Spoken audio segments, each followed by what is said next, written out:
Fala, meus amigos, tudo bem com vocês? Anderson aqui.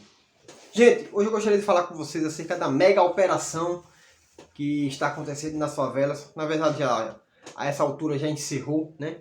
Mas que aconteceu no Rio de Janeiro, em específico no Complexo do Alemão, onde, enfim, teve aquela repercussão nacional e até internacional, né? Um banho de sangue, quase 90 mortos já, na casa de 83, enfim. Cara, a gente sabe que nós que somos brasileiros, nós que conhecemos bem o nosso país, a gente sabe a dificuldade e a complexidade que é a segurança, né, pública brasileira, especialmente no Rio de Janeiro, que infelizmente particularmente, eu acredito que o Rio de Janeiro se tornou em um narco-estado, né? A gente sabe que existem outros elementos que compõem o narco-estado, mas assim, no meu ponto de vista, o Rio de Janeiro, cara, no que diz respeito às favelas e às facções, é um problema extremamente difícil de ser solucionado. A gente sabe que essa operação foi realizada, quase um ano de investigação para que essa operação fosse realizada. A gente sabe que, infelizmente, toda vez que a polícia sobe os morros para executar mandado de prisão, etc., tem confronto, tem morte, tem sangue dos dois lados, né? Infelizmente, a gente nunca vai se alegrar com morte, com destruição, com catástrofe. Mas assim, é bem verdade, cara, que o Estado brasileiro, quando diz respeito às facções criminosas, né, que, ao meu ponto de vista, ao meu entender, já são organizações terroristas, porque o crime organizado ele não trabalha só com o tráfico de substâncias, mas também através enfim, usurpando a população através de água, de luz, de internet, enfim. Então, assim, eu já considero o crime organizado brasileiro como uma organização terrorista, né? Infelizmente. E assim, a verdade é que, como eu falava anteriormente, a verdade é que o Brasil já vive uma guerra não declarada. O Estado ele ainda não chegou a declarar com todas as letras que está vivendo uma guerra muito especial no Rio de Janeiro. E, infelizmente, essas facções elas têm se proliferado pelo Brasil. Aqui no Nordeste, que é a região em que eu moro, né, na Bahia, que faz parte do Nordeste, enfim, no Ceará. Só a gente vê o que tem acontecido nesses estados. É fruto da migração dessas facções que estão se espalhando pelo Brasil, infelizmente. Mas falando especialmente do que aconteceu no Rio de Janeiro, a gente sabe que, na verdade, infelizmente, o crime organizado teve prejuízo, né? Porque o tesoureiro, digamos assim, do Comando Vermelho, ele foi preso, enfim, teve um prejuízo, mas infelizmente é enxugar gelo, porque a raiz do problema está dentro da política, cara. Isso é uma grande verdade, a gente sabe disso, né?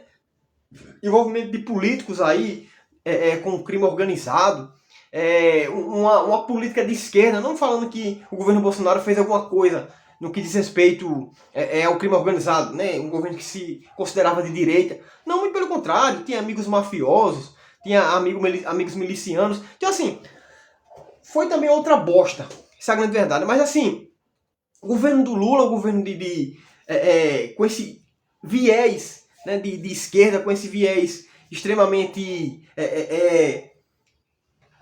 uma mentalidade que de fato é uma banda de idolatria, que idolatra bandidos. Então, assim, não tem essa cultura de combater o crime organizado.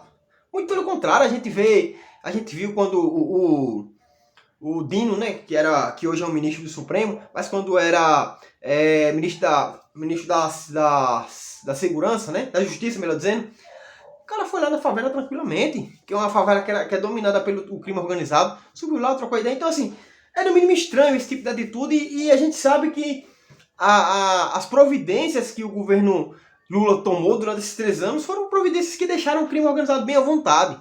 Então, assim, a gente sabe que a raiz do problema é muito mais sério.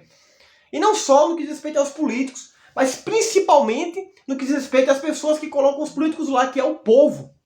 O povo tem que, de fato, entender que os políticos, como eu sempre falo aqui, a grande maioria deles só estão preocupados com o seu próprio bolso, com sua própria vida. Eles não moram nas periferias. Você que mora na periferia, você que mora na favela, você do Rio de Janeiro, do Nordeste, enfim, em qualquer região do Brasil, mas em especial do Rio de Janeiro. Você que mora dentro da favela, eles estão um pouco se fudendo.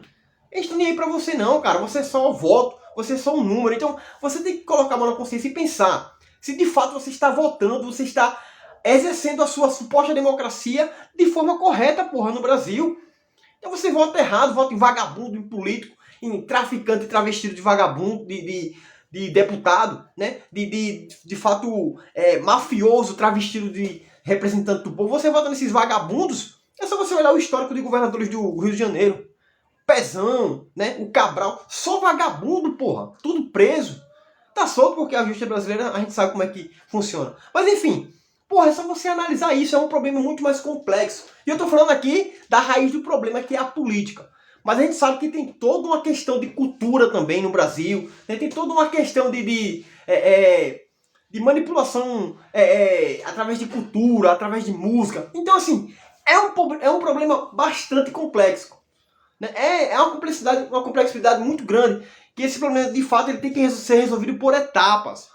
Mas uma das etapas é, de fato, a gente aprender a votar da forma correta.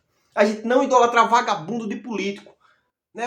É o que fudeu o nosso país, porra. Primeiro, anteriormente foi com Lula, aquela idolatria terrível. Depois com o vagabundo do Bolsonaro. E agora novamente com o vagabundo do Lula. Então, assim, Lula, como eu sempre falei aqui, antes do governo do Bolsonaro, estava morto. Bolsonaro que levantou Lula.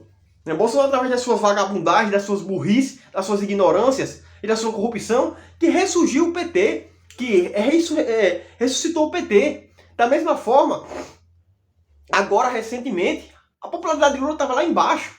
Aí vem um vagabundo do filho do Bolsonaro, outro pilantra vagabundo, que foi lá chupar as bolas de Donald Trump para taxar o Brasil. Daí a popularidade de Lula subiu de novo. Né? Tá lá o Trump chupando as bolas de Lula agora, que isso é uma conversa para outra hora. Né? Vou fazer um vídeo específico sobre essa relação, né, de tarifa entre o Brasil e os Estados Unidos, e agora como o Trump está voltando atrás, porque de fato quem se fudeu foi os Estados Unidos. Então, assim, isso é uma conversa para outra hora. Mas você tem que entender que de fato não é um problema simples de ser resolvido, mas é muito difícil, porém não é impossível. Existe um caminho para se resolver esse problema. Mas assim, é um caminho árduo, é um caminho difícil. Mas existe esse problema também nessa favela no Rio de Janeiro, do abandono, do Estado. Não é de hoje não, porra, é só você pesquisar. Se você entender um pouquinho de história, você vai ver.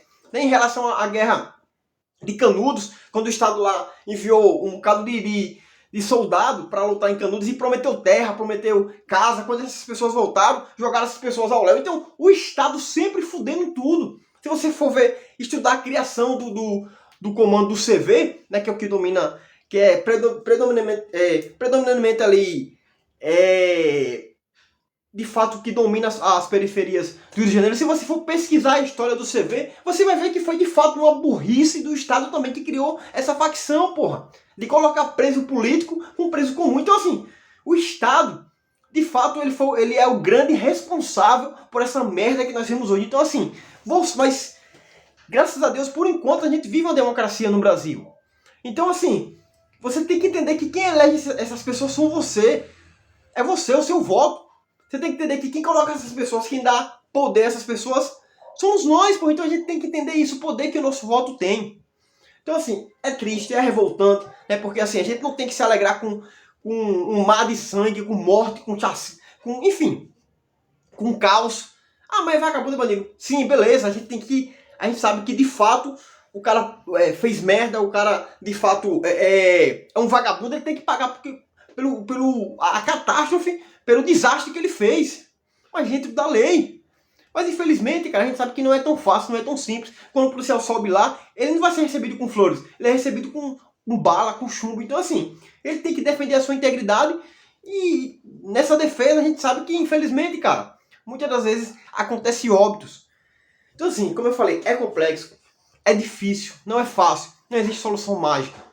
Né? Não existe um estralar de dedos e tudo se resolver. Existe uma solução. É extremamente difícil. Mas de fato não é impossível. Existe uma solução, existe um caminho. Mas esse caminho passa principalmente pelo povo. Né? Pelo poder popular. Pelo poder do teu e do meu voto. A gente sabe que ano que vem é ano de eleição. E esses vagabundos estão aí querendo embocaiar o poder novamente. Então a gente tem que estar atento. A gente tem que estar atento, a gente tem que ver as melhores propostas. A gente tem que de fato cobrar o vagabundo do político, para que a gente, quem sabe um dia, Deus possa nos contemplar e a gente tenha algum tipo de mudança nesse país. Então, um forte abraço, Deus abençoe a todos.